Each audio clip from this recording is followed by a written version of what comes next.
Hello everyone, welcome to KS Vidyapeeth. I hope कि आप सब लोग अच्छे होंगे, हेल्थ फुल माइंडसेट के साथ क्लास लगा। देखिए, आज हम डिस्कस करने वाले हैं HP tag medical and non medical दोनों के लिए केमिस्ट्री का सिलेबस। देखिए, जो केमिस्ट्री का सिलेबस रहता है ये दोनों के लिए सेम रहता है, किसी के लिए डिफरेंट नहीं रहता, और ये आती भी 30 मार्क्स की है। तो अब क्वेश्चन आता है, क्या डिफरेंस रहता है मतलब एग्जाम पैटर्न में या नहीं? नहीं रहता ज्यादा। जैसे कि अगर बोला जाए तो केमिस्ट्री मैथ वालों को थोड़ा सा कैलकुलेशन के क्वेश्चन 2-3 आ जाते हैं, और केमिस्ट्री बायो वालों को वो नहीं आते, बस इतना सा फर्क है। वो भी कई कई बार इक्वली रहता है, ज्यादा स्पेसिफिक फर्क नहीं रहता दोनों के पेपर में। इसीलिए अगर आप प्रिपरेशन करते हैं तो टेट मेडिकल के भी इस ईयर पेपर देखिए, किस नॉन मेडिकल के, दोनों के देखिए, जो कि आपको बेनिफिट रहेगा। अब बात आती है, सबसे पहले केमिस्ट्री हमें टफ लगती है, कहाँ से पढ़ी? देखिए, केमिस्ट्री में सबसे पहले तो आप देखिए पेपर। सबसे पहले क्या करना है, फर्स्ट स्टेप पहले तो देखो कितने मार्क्स की आती है, पता लग गया। सेकंड स्टेप में आप करो प्रीवियस पेपर। थर्ड स्टेप में आप क्या करना है, का सिलेबस, राइट? सिलेबस के बाद आपको बुक्स पढ़नी, और उसके बाद सॉल्व करने, यानी हर किसी के मॉक टेस्ट प्रोवाइड करना। और अगर किसी को केमिस्ट्री ही टफ लगता है, बाकी सब्जेक्ट ठीक है, केमिस्ट्री ही पढ़नी, तो आप हमारे चैनल के माध्यम से, या आप हम जो हमारी लाइफ के माध्यम से भी, अगर पर्टिकुलर सब्जेक्ट ही आप पढ़ सकते हैं। हम किसी पर्टिकुलर पीडीएफ, मॉक टेस्ट सब प्रोवाइड करा। तो किसी को भी सिर्फ एक पर्टिकुलर सब्जेक्ट के बारे में नॉलेज चाहिए, या किसी अगर वैसे तो हमारे पास medical and non medical complete है, इसमें कि हम आपको सारे सब्जेक्ट करवाएंगे एग्जाम तक, हर चीज। बाकी अगर किसी को पर्टिकुलर एक सब्जेक्ट का चाहिए तब, अगर किसी को सिर्फ पीडीएफ चाहिए तो पीडीएफ भी, हर चीज मतलब जितना आपको जो मटेरियल चाहिए उतना आप मिले, आप कांटेक्ट कर सकते हैं। सिर्फ अगर गाइडेंस चाहिए तो आप गाइडेंस भी कर सकते हैं, ठीक है? आपको फुल इन्फॉर्मेशन, देखो मैंने आपको 5 स्टेप में बता दी क्या क्या करना। अब सबसे पहले सिलेबस डिस्कस करते हैं। सिलेबस में basic concept of A chemistry, right? ये आपको मिल जाएगा क्लास 11 का चैप्टर 1। बेसिक कंसेप्ट को पढ़ना इसलिए जरूरी है क्योंकि यहाँ पे हम बेस चीजें हैं जो कि आगे चैप्टर्स में जरूरी रहेंगे, और अब टाइम से देखा जा रहा है कि इसमें ना काफी बार वो पूछा जा रहा है, इसके मोल का कंसेप्ट। तो मोल का कंसेप्ट है ना, ये कंसेप्ट को तो अच्छा है। बाकी बात करें नेक्स्ट टॉपिक की, स्ट्रक्चर ऑफ एटम। ये क्लास 11 का सेकेंड चैप्टर आपको मिल जाएगा, जिसमें कि आपको बहुत ज्यादा डिटेल न्यूमेरिकल करनी, आपको इस बेसिक डेफिनेशन, क्या है, न्यू नेचर ऑफ बिहेवियर क्या है, ये सारी चीजें पढ़नी है। यानी आप बोल सकते हो मेन सारी चीजें आपको इस चैप्टर की पढ़नी है। अब बात करें next chapter, classification of A element, periodicity in periodic property. ये आपका क्लास 11 का थर्ड चैप्टर जाता है, बट क्लास 11 में एस ब्लॉक, पी ब्लॉक है, पी ब्लॉक के कुछ पार्ट +2 में है, बट इनकी बहुत ज्यादा डिटेल नहीं करनी, इसके ट्रेंड कहाँ को चेंज आते हैं, कुछ केमिकल्स के नेम पर्टिकुलर, वो सारी चीजें याद है। बाकी डिटेल ट्रेंड तो सारे मतलब माइंड में रख, अगर आप करते हैं तो आप 4 से 5 क्वेश्चन कहीं भी जाते हैं। देखो सोचो, एक टॉपिक करने से ही आपके 4 से 5 नंबर बन गए। Next, acid and bases. Acid and base की बात करें तो एसिड एंड बेस का मतलब 10th लेवल का है, जिसमें कि आप थोड़ा सा इक्विलिब्रियम वाला सेक्शन भी ऐड ऑन कर लेंगे क्लास 11 का, तो वो आपके लिए बेस्ट बनता है। अब बाकी बात करें general principle and isolation process के बारे में, ये आपका क्लास 12 का बन जाता है, जिस इस रिएक्ट इस साइड को कौन सी होती है, क्या होता है, वो सारी चीज प्रॉपर वे से लर्न, प्रॉपर वे से नहीं करोगे तो आप रह जाए। नेक्स्ट की बात करें हम, states of matter. States of matter ये क्लास 11 का टॉपिक आ जाता है, जिसमें सॉल्व गैसेस एंड लिक्विड तो आपको क्लास 11 में मिल जाएंगे। बाकी सॉलिड स्टेट की बात करें तो सॉलिड स्टेट आ जाता है आपका इसमें क्लास 12, जिससे कि आपको बहुत ज्यादा डिटेल नहीं पढ़नी, आपको इसकी मेन मेन सी चीजें पढ़नी, ठीक है, राइट। बहुत ज्यादा डिटेल इसकी पढ़ने की जरूरत नहीं है, मेन मेन डेफिनेशन पढ़नी। गैसियस स्टेट में आपने इसके बॉयल्स लॉ, चार्ल्स लॉ, जितने भी लॉज हैं वो सारी चीजें पढ़नी है। थर्मोडायनेमिक्स, तो थर्मोडायनेमिक्स से बहुत ज्यादा टॉपिक भी नहीं आते, बट 3 लॉज पढ़ लेने हैं, गिब्स एनर्जी का, एंट्रोपी क्या होती है, उनके यूनिट, वो सारी चीजें पढ़ लें।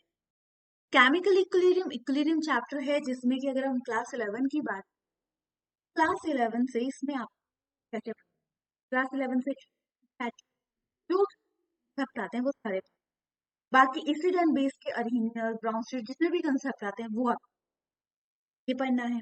बाकी आता है रेडॉक्स रिएक्शन, रेडॉक्स रिएक्शन में ऑक्सीडेशन, अलग अलग कंसेप्ट में अलग अलग चीज बताई गई है, ऑक्सीडेशन की अलग और रिडक्शन की अलग, मतलब इलेक्ट्रॉनिक के कंसेप्ट वो सारे कंसेप्ट करने हैं। स्टैंडर्डाइज हाइड्रोजन सेल क्या होता है वो सारे कंसेप्ट करने हैं। ऑक्सीडेशन नंबर निकाल, एक 4-5 टॉपिक आप लिख लें, ठीक है। हाइड्रोजन, हाइड्रोजन से भी मेनली इसके आइसोटोप पढ़ लेने हैं, रिएक्शन कैसे है वो पढ़ने, इसके मेन मेन से रिएक्शन आप पढ़ लें। एनवायरमेंट केमिस्ट्री की बात करें तो ये तो काफी ज्यादा इंपॉर्टेंट है, ये आपका जीके में भी आता है, ये आपका बायो में भी आता है, ये केमिस्ट्री में भी आता है, तो इसकी डिटेल जो कि मिल जाएगा। सरफेस केमिस्ट्री की बात करें तो इसमें लिक्विड के बारे में है जो कि क्लास 12 में सरफेस केमिस्ट्री, तो कैसे मेजर करते हैं, क्या प्रॉपर्टी है, टाइप के सॉल्यूशंस होते हैं, क्लोराइड क्या होता है, क्या होता है, क्या होता है, एब्जॉर्प्शन क्या है, एड्सॉर्प्शन क्या है, बारे में। नेक्स्ट है इलेक्ट्रोकेमिस्ट्री, इलेक्ट्रोकेमिस्ट्री क्लास 12 के चैप्टर है, इसमें आपको डिटेल नहीं पर मेन में जितने भी टॉपिक है ना उनकी डेफिनेशन जरूर है। बाकी इंपॉर्टेंट केमिकल अब ये कहाँ से मिलेंगे, देखो हमने अपने टेलीग्राम चैनल पे 50 इंपॉर्टेंट केमिकल कंपाउंड डाले, प्लस ये वो वाले केमिकल जो मैंने अभी तक प्रीवियस ईयर, कई बार उनका अदर प्रॉपर्टी से क्वेश्चन आ जाता है, अरे आपको उस पीडीएफ में मिल जाएंगे, अब वहां से जो कि आप। पॉलीमर्स की बात करें तो पॉलीमर क्लास 12 का चैप्टर आता है, जिस कंडेंसेशन पॉलीमर क्या है, एडिशन क्या है, monomer unit, biomolecule, biomolecule class 12 chapter है, ये आपके बायो में भी आता है और थोड़ा सा नॉन मेडिकल वालों के लिए थोड़ा टफ हो जाएगा, बट बायोमोलिक्यूल अपने आप में बहुत ज्यादा इंपॉर्टेंट टॉपिक में, ग्लूकोज मोनोमर मतलब कॉम्बिनेशन, स्टार्च कैसे बनता है, माल्टोज कैसे बनता है, लैक्टोज क्या है, फ्रूट शुगर, ब्लड शुगर किसको बोलते हैं, ये चीज है। बाकी रिएक्शन वगैरह नहीं पढ़नी, विटामिन पढ़ के जाना, ठीक है, विटामिन भी इसमें ही है और मेन हार्मोन का भी इसमें है, तो वो करके जाना। बायो वाले तो उस चीज को पढ़ लेंगे बायो सब्जेक्ट, बट केमिस्ट्री वाले नहीं पढ़ेंगे, इसीलिए मैं होने वाले भी वो तो पढ़ के जाना। कोऑर्डिनेशन कंपाउंड ये इतना इंपॉर्टेंट भी नहीं है, बट अगर आप लिगेंड्स क्या होते हैं, चिलेटिंग लिगेंड्स क्या होते हैं, उनके एग्जाम्पल पढ़ के जाओगे, दैट्स इनफ फॉर दैट, इससे ज्यादा अभी तो क्वेश्चन आया नहीं। क्वांटिटी एंड क्वालिटी एनालिसिस, ये भी हमारे कैसे कैसे होते हैं, टेस्ट कौन सा है, वो सारे मिल जाएंगे। केमिकल काइनेटिक्स जिसमें हाफ लाइफ पीरियड से, केमिकल काइनेटिक्स, थर्मोडायनेमिक्स, कोऑर्डिनेशन, और अगर खुला क्या रहता है, बाकी आके ऑर्गेनिक, ऑर्गेनिक केमिस्ट्री अपने आप में ब्रॉड कंसेप्ट है, तो इसके कुछ मेन से कंसेप्ट, अगर आपको टाइम है अच्छा इनफली पढ़ लो, अगर नहीं है तो क्या क्या पढ़ना, इसमें पढ़ना है इंडक्शन क्या होता है, पॉजिटिव नेगेटिव, इजोमेरिक क्या होता है, रेजोनेंस क्या होता है, इलेक्ट्राइल क्या होता है, जियोमेट्री क्या होती है, वो सारे, और नॉमेनक्लेचर, ये तो करनी है। बाकी 10-15 जो नेमिंग रिएक्शन रहते हैं जैसे कि Wurtz reaction, Finkelstein reaction, Dow's reaction, Reimer Tiemann reaction, ये सारे जो मेन मेन से 10 रिएक्शन पढ़ के, क्वेश्चन तो बहुत ज्यादा है, पर जो मेन मेन रिएक्शंस हैं ये पढ़ के जाना है। ये ऑर्गेनिक केमिस्ट्री भी अपने आप में ब्रॉड टॉपिक है। तो जो चीजें मैंने आपको बोली वो आपको, अब बात आती है क्या मेन चीज पढ़े हम, क्या चीज छोड़े इसमें हम। तो सबसे पहले बात करेंगे कि अगर आपके पास टाइम कम है, पढ़ना है, तो फर्स्ट प्रायोरिटी पे ये पढ़ना है, सेकंड पे ये, थर्ड पे ये, फोर्थ की बात करें तो फोर्थ इससे, ठीक है। फिफ्थ आपके आ जाता है जनरल प्रिंसिपल, राइट। और एक और टॉपिक आता है हमारा कार्बन एंड इट्स कंपाउंड, जो कि आपका ऑर्गेनिक सेक्शन में नहीं गिना जाता। आपको कार्बन एंड इट्स कंपाउंड के बारे में, कि वैसे तो कार्बन एंड इट्स कंपाउंड एक कम्बिनेशन टॉपिक बन जाता है, जो कि सारे टॉपिक्स में जितने भी टॉपिक है वो ये 10th लेवल का टॉपिक, ये वहां से करके मैंने यहाँ पे लिखा नहीं है कि ये जो कार्बन एंड इट्स कंपाउंड वाला टॉपिक ये सभी का मिक्सचर बन जाता है। ये थोड़ी सी चीजें कार्बन चैप्टर में है तो सारी चीजों को, बट अगर आप इस 10th लेवल में करेंगे तो आपको काफी ज्यादा चीजें मिलेंगी और इससे पेपर में आता भी है, ये आप कर सकते। तो अगर फिफ्थ नंबर पे हमने इसे रखा ना जनरल आइसोलेशन, तो सिक्स्थ नंबर पे हम कार्बन अलग से ही कर लो आप 10th लेवल, राइट। ये आ गया। अब सिक्स लेवल पे हमने ये कर दिया, सेवन्थ पे हम कर देते पॉलीमर, राइट। ये हो गया सेवन्थ पे। फिर एट्थ पे हम ज्यादा, ठीक है। और नाइन्थ आपकी स्टेट्स ऑफ मैटर, अगर आप देखो तो मैक्सिमम पेपर, अगर हम एक,